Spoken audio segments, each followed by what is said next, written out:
For a fairly long time, there's been an ongoing trend of reporting various events that occur with respect to women, and above all, reporting various mishaps that happen to women. And these can range anywhere from some girl got rejected from a ton of dates because she finally decided to settle down after she purportedly rode the CC, or she was doing OnlyFlams, and men simply can't reconcile the fact that she's doing erotic work with their ability to date her, and then she gets rejected. Or in some cases, various wedding industries, for example, bridal services or wedding dress services, shutting down or losing customers, and things of this nature. And oftentimes, when this is talked about, the refrain is along the lines of men are winning or men have won. And I want to simply ask quite loudly, what exactly have we won? Now, let's be clear here. I'm not really a fan of your typical average female behavior, and I think things are quite topsy-turvy in the current epoch that we inhabit. So it's obviously the case, especially if you've been with me for a while, that I don't exactly endorse the standard forms of female behavior that are currently on display 24/7. And I also get, for example, that sense of schadenfreude that a lot of people feel when a perceived opponent loses something. Because let's be honest, that is the way the narrative and the culture is set up. And to be fair, and something I've stated many times in the past, in contrast to a lot of the mainstream narratives, which claim, for example, that men and women have always gotten along, they're yin and yang, they exist in a perfect harmony, they complement each other in the most perfect of ways. No, I think both historically, prehistorically, genetically, on every level, men and women's relationship to each other has always been quite tumultuous, quite filled with conflict, and it was only out of necessity that the kind of cooperation you could observe took place. The environment forced about the necessity. It was not some magical gift that we all developed over evolutionary time.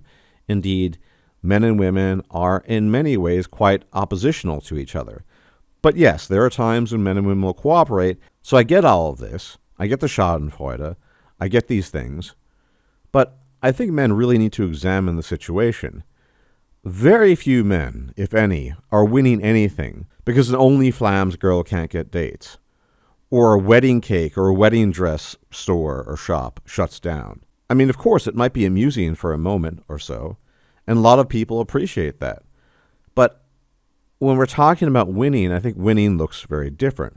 Think about it. If you're penilely endowed, have you received a check in the mail because some bridal store shut down in California?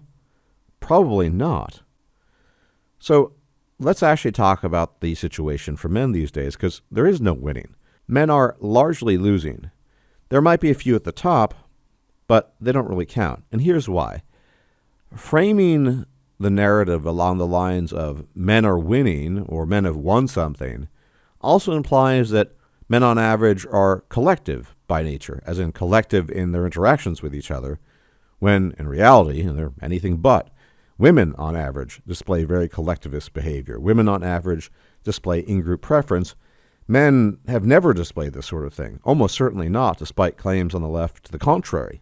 So by their very nature, collective wins almost never redound to the benefit of men as a collective, whereas in many cases they do so with women. Again, women have an in-group preference, men do not. So this aspect of the narrative is also incongruous and doesn't make a whole lot of sense to my mind.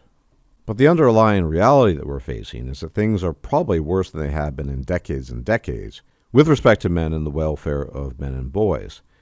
Hell, even 10 years ago, things were better. Men are falling behind, slipping through the cracks. And the problem is people don't see it, i.e. women don't see it because of their apex fallacy. They only see the men at the top, and so it's very easy to ignore the vast, vast majority of men who are not living lives of tremendous fortune and having a jolly good time. Men are falling behind in school. They have fewer and fewer opportunities in terms of work and education.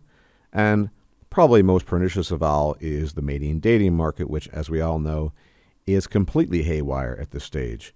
Good luck if you're just a normal guy with normal attributes. The amount of elaborate preparation and crazy things you have to undertake to compensate for your normalcy, for your lack of incredible resources or lack of incredible looks these days has been amplified manifold by the situation we find ourselves in.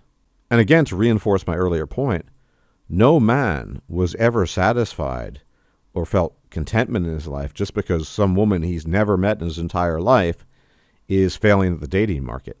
Sure, it's good for a chuckle or a laugh, especially if you're inclined toward schadenfreude, and when you see a video along those lines, but it's not actually helping him along. It's not really changing his life. And fundamentally, these things are not changing. As I said, they're getting worse. Forget about politics. Culture is downstream from politics. What is the culture doing? What does it say?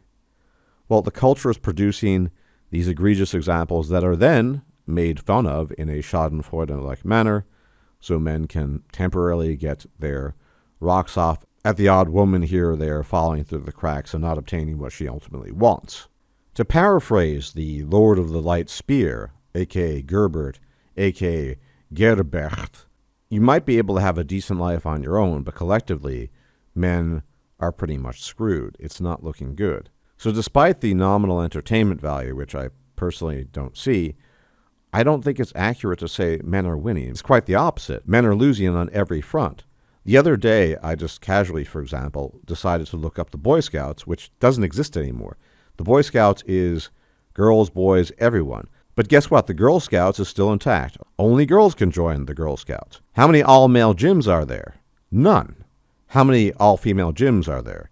Quite a number. So you see what's happening. Women are collectively enjoying the fruits that society and civilization has decided to grant them, and men have largely lost the spaces they used to congregate in. And in terms of all the other things, education, dating, mating, it's just not looking good. Because again, to paraphrase the Lord of the Bright Spear, at the individual level, you might be successful. But the trend, the overall trend, is pretty dire, I think. Finally, let me tell you what a win for men would actually look like.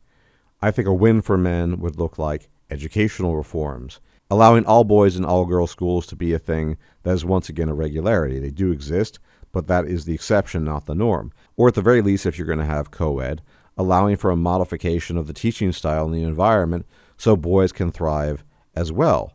That would be an example of a win. Changing the divorce and alimony laws. That would be an example of a win. Have men won in this regard? Absolutely not. We are very much the losers in this regard. Men are losing, not winning. In any event, as always, thank you for tuning in. Special thanks to my patrons. You guys are the best. You keep the channel going. Very much appreciate your support. And if everyone can engage in the usual YouTube jazz of liking the video, commenting, sharing it, subscribing if you're not a subscriber, it would be much appreciated. And if I'm still alive, I will talk to you later. Until then, may the gods shower you with fortune and watch over you. Bye-bye for now.